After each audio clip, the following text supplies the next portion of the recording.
다시 또 온라인 예배로 만나게 돼서 반갑습니다. 어려운 시간들 잘 지내기 바라시고 새벽마다 건강하고 코로나 바이러스에서부터 안전하시기를 위해서 기도하고 있습니다. 그런데 자, 이렇게 온라인으로 예배 드리다 보면 나태해지는 부분이 분명히 있을 것입니다. 이 부분에 서 자각을 하시고 잘 스스로 관리하시기를 또한 부탁드리겠습니다. 오늘 본문의 말씀은 말씀과 믿음의 관계입니다. 내용이 좀 어렵습니다. 제가 천천히 얘기할 테니까 집중해서 잘 들어주시기를 부탁드리겠습니다. 사람과 사람 사이에서, 남자와 여자 사이에서 갈등이 생기는 아주 주요한 이유가 서로 중요하게 생각하는 것이 다르다는 것입니다. 예를 들어서 집안이 엉망인데 남편이 이웃집 사람들을 집안에 들여서 식사하고 보냈다고 합시다. 남편에게는 당장 배고픈 사람들을 먹인 것이 중요했습니다. 그런데 아내 입장에서는 집안이 엉망인데 다른 사람들이 나를 어떻게 생각할까, 이것이 훨씬 더 중요한 것이죠. 나를 게으르고 살림도 못하는 여자로 생각할 것이라고 그렇게 생각하니까 생각 없이 집안에 사람을 들인 남편에 대해서 화가 치솟아 오릅니다. 어떤 자리나 위치나 심지어 의상까지 사람들이 각자 생각하는 중요도가 다르기 때문에 이러한 자신의 마음이나 생각을 몰라주는 상대에 대해서 화를 내기 마련입니다.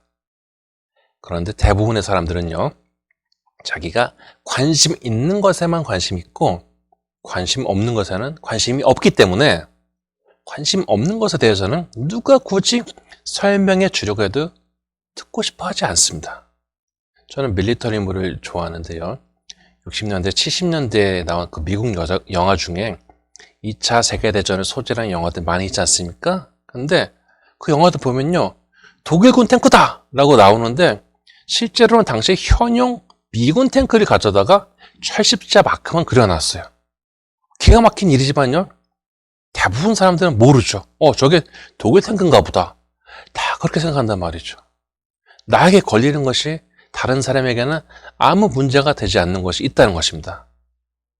목사 입장에서 보면은 저는 이게 별거 아니지 라고 생각할 수 있지만요, 초신자는 대단히 민감하게 받아들이는 일들이 있을 수가 있습니다. 이렇게 각자의 민감도가 다르다 보니까 반응도 다르고 주장도 차이가 있기 마련이죠.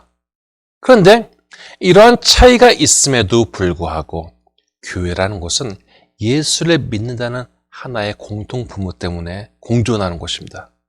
당연히 피차 예의를 지키고 지킬 선을 지켜야 하지만은 혹시 마음에 안 드는 일을 발견하게 된다면요, 저 사람도 믿음을 가진 사람이기 때문에 이해해 주려고 애써야 된다는 것이죠. 그런데 이렇게 성도를 묶어주는 공통 분모의 믿음에 대해서 우리는 분명히 해야 할 필요가 있습니다.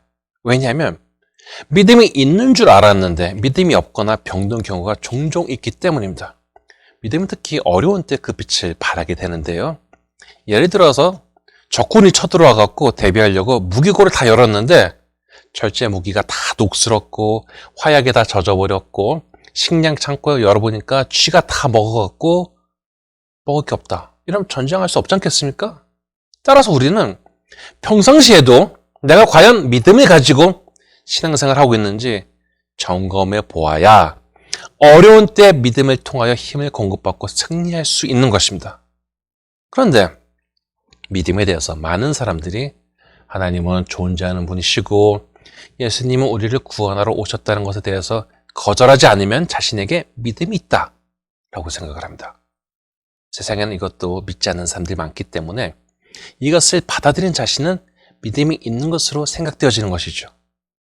그러나 예수님의 많은 지적들을 통하여 이런 수준의 것을 가지고 우리가 구원을 얻을 만큼 커다란 믿음이라고 감히 이야기조차 할 수 없음을 알 수가 있습니다. 예수님께서는 스스로 믿음이 있다고 생각하는 사람들을 부끄럽게 하셨습니다. 그리고 말씀을 듣는 것을 자신의 믿음의 직접적인 근거로 삼지 않는 경우에는 이런 상태가 우리를 힘없는 신앙인으로 만들어버립니다. 예를 들어서 성경에서 아주 감동적인 예시를 보았거나 도전이 되는 말씀을 들었다고 합시다.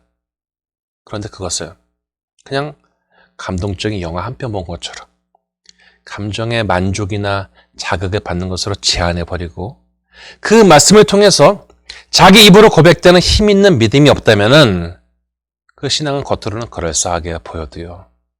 반드시 그 실력이 드러날 때가 오기 마련이고 당연히 엄청나게 어려운 상황 가운데서 엄청나게 창피한 가운데 자기 실력 드러나게 되고 주변 사람에게 존경도 못 받게 되고 그리스도의 향기도 피우지 못하게 됩니다. 짧은 시간에 상대편에 기만할 수는 있어도요. 그 시간이 길지 못하다는 것입니다. 그런데 놀랍게도요.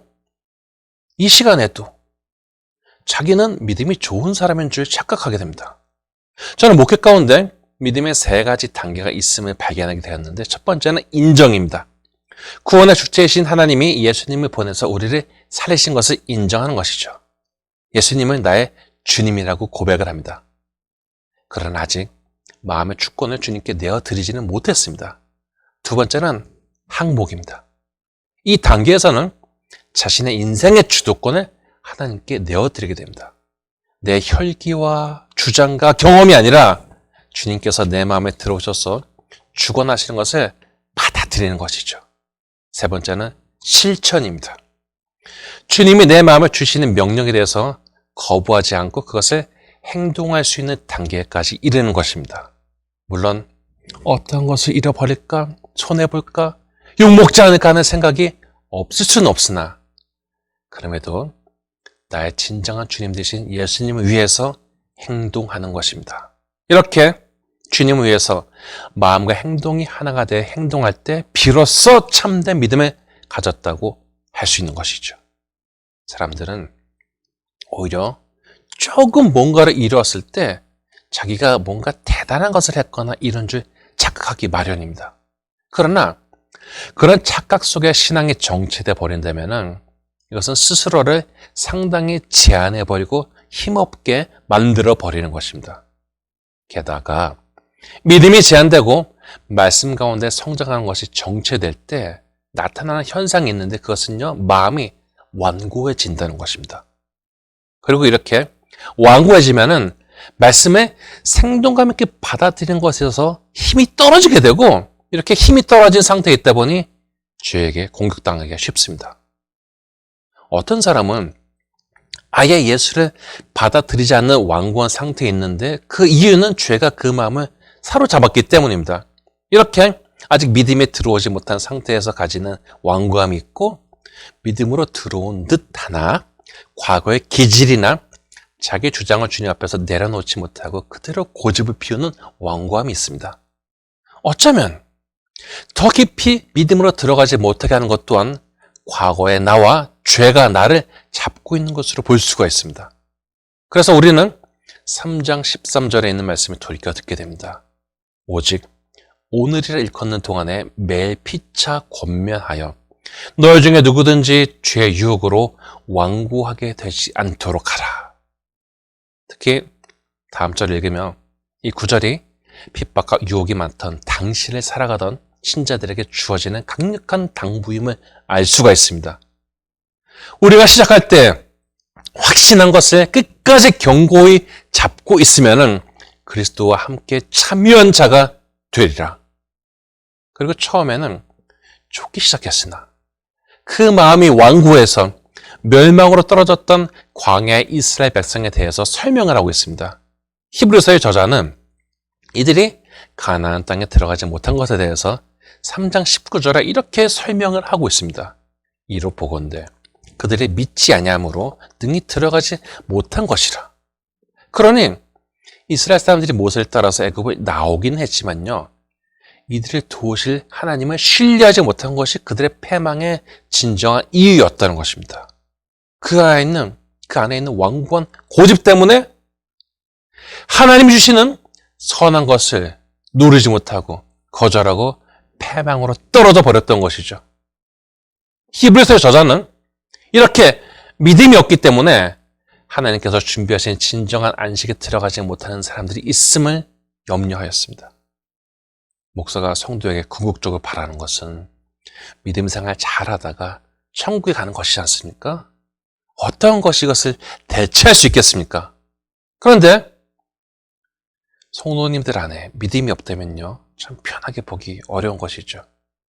목사가 장례식장에 가면요, 돌아가신 분을 위해서 오히려 즐거운 마음으로 예식을 집례하는 경우가 있습니다. 아, 그렇지. 이렇게 살다 가야 되는 것이지. 좋은 분이야. 신앙에 정말 좋은 영향을 끼치고 그렇게 인생을 마감하시는 분이 계십니다. 반대로 처음부터 마음이 끝까지 무거운 경우가 있습니다. 왜 그런지는 충분히 예상할 수가 있을 것입니다.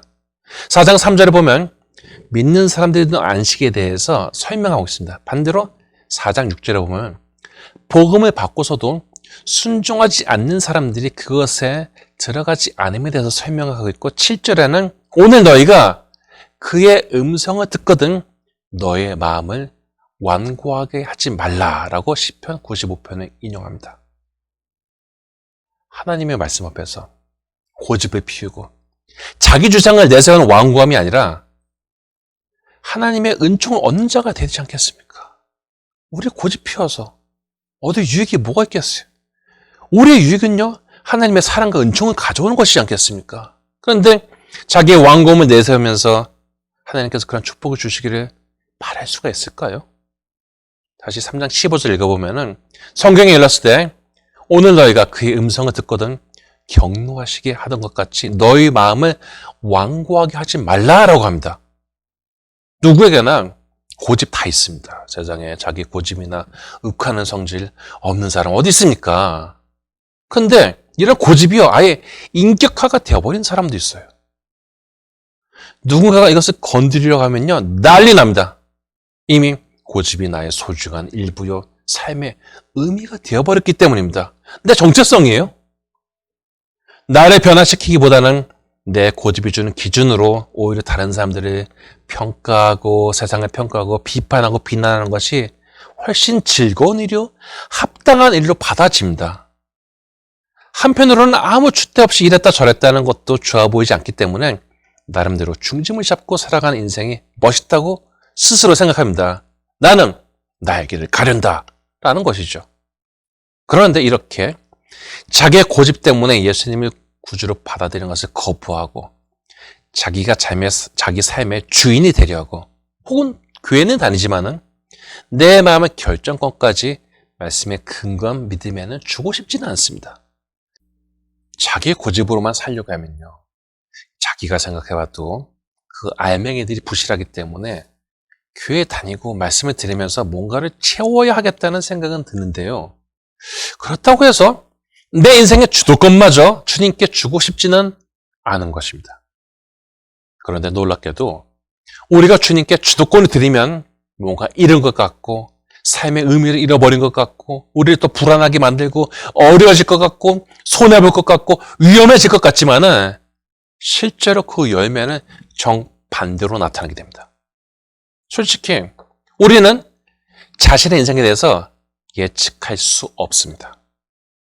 아무리 고집을 피워도 결국은 자신의 경험과 과거의 근거에서 주장하고 있을 뿐이지 앞날을 예측할 수는 없습니다. 많은 경우에 우리는 각자 인생의 항해를 태평양 같은 바다에서 하고 있습니다. 배를 타고 가고 있긴 하지만요, 목적지까지 가본 적이 없습니다. 그래서 지금 한 10km 항해했던 그 기억과 경험을 가지고 앞으로 있는 수천 킬로미터를 짐작하고 갈 뿐입니다. 그런데 오히려 키를 잡는 것을 주님께 내어드린다면 우리는 마음의 평화를 얻을 수가 있습니다. 물론 나는 배를 관리하기 위해서 내가 해야 할 일을 열심히 해야지만은 방향 자체를 예수님이 아시기에 커다란 마음의 짐을 덜게 되는 것이죠.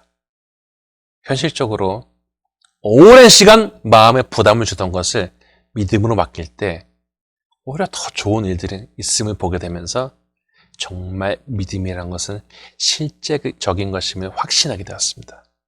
그리고 이렇게 인생의 유익을 얻는 믿음 생활을 하기 위해서 어떻게 해야 하냐면 열심히 말씀 묵상하고 스스로를 돌이켜보고 기도하며 믿음의 고백을 하면서 그 말씀이 그냥 듣기 좋은 어떤 도덕적 가르침이나 옛날 이야기로 봤던 수준을 넘어서서 이제는 나의 인생의 기준이요 어둠을 밝히는 등불로 인정하고 주도권을 갖게 하는 것입니다. 시편 119편 105절을 보면요. 주의 말씀은 내 발의 등이요 내 길의 빛이니이다 라고 하는데 말씀을 정말로 내 인생의 길을 밝히는 하나님의 인도하심으로 받아들일 때 이렇게 말씀을 존중하고 세우는 태도가 우리 인생에도 커다란 유익으로 다가오게 된다는 것입니다. 말씀을 듣고서 자기 감정과 배치되는 것을 느낀 적이 있을 것입니다. 아, 듣기 싫어. 저건 내 마음과 맞지 않아. 분명히 있겠죠. 당장 내가 어려우니까 위로의 말씀이나 좀 달콤한 말이나 해줬으면 좋겠는데 이 상황에서 나보고 용서하고 나보고 더 큰 품의 사람이 되려고 하니 당연히 편치가 않습니다. 그런데 말씀에 순종하는 사람은요. 아무 감정도 없고 아무 생각도 없는 사람이라서 그 어려운 말씀을 받아들이는 것이 아닙니다.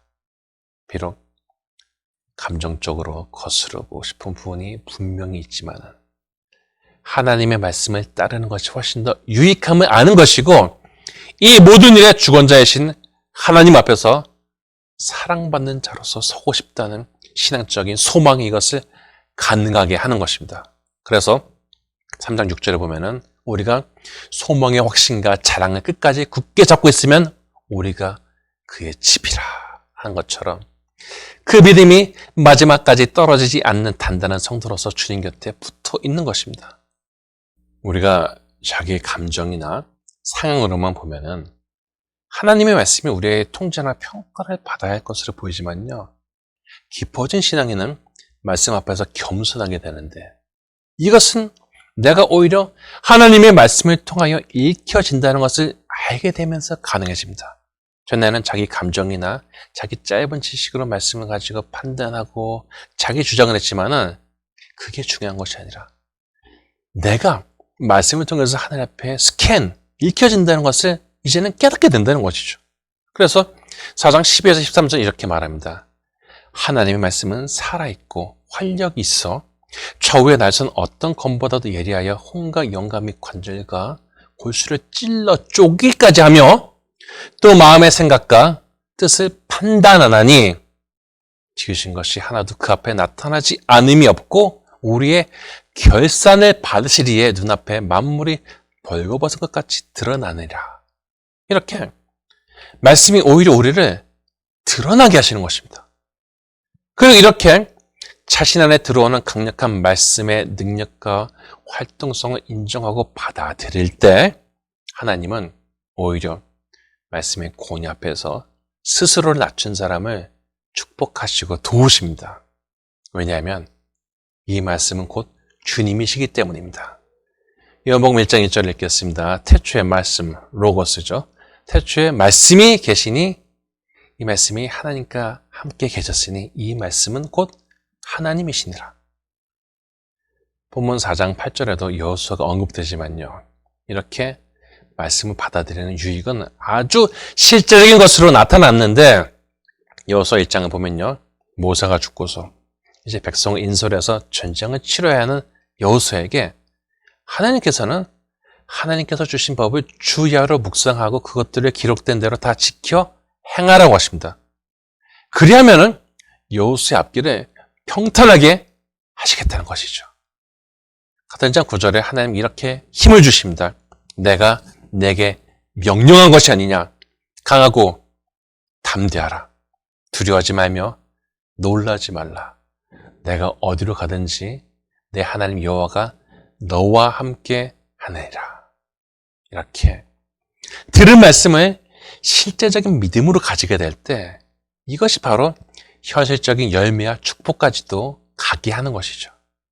오늘날 우리가 연약해지는 가장 큰 이유는 말씀을 귀로만 듣기를 원하기에 다 여기에 다 선을 긋고 그냥 자기에게 좋다 안 좋다만 가지고 평가를 들고 그 말씀을 자기 인생의 주도권을 가진 실제적인 결정권자로서 받아들이지 않기 때문입니다. 그래서 말씀이 자기 안에 힘있게 들어오지 않았기 때문에 그 신앙도 힘이 있을 수가 없죠.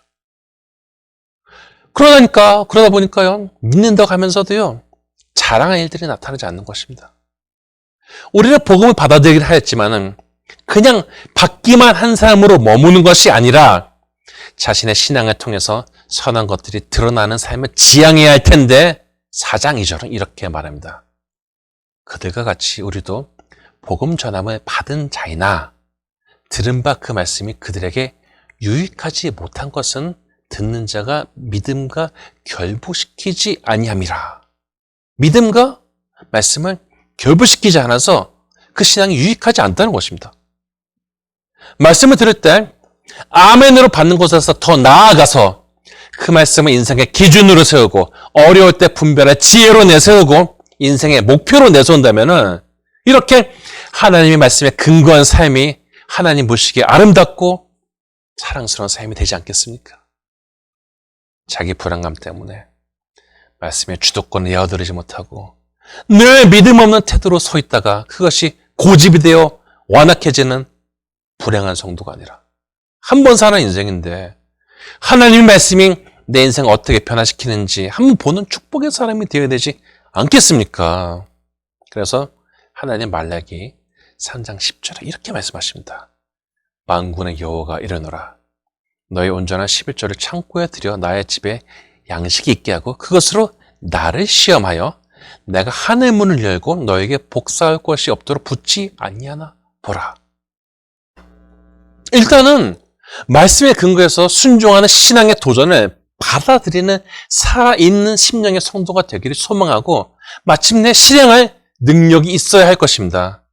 하나님은 말씀대로 살고자 하는 자를 축복하시는 좋으신 분이십니다. 바라옵기는 들은 말씀을 믿음으로 받고 이것을 실행하여 마침내 하나님 앞에 선한 열매를 맺는 지혜롭고 용기 있는 성도가 다 되시기를 주님의 이름으로 축원합니다.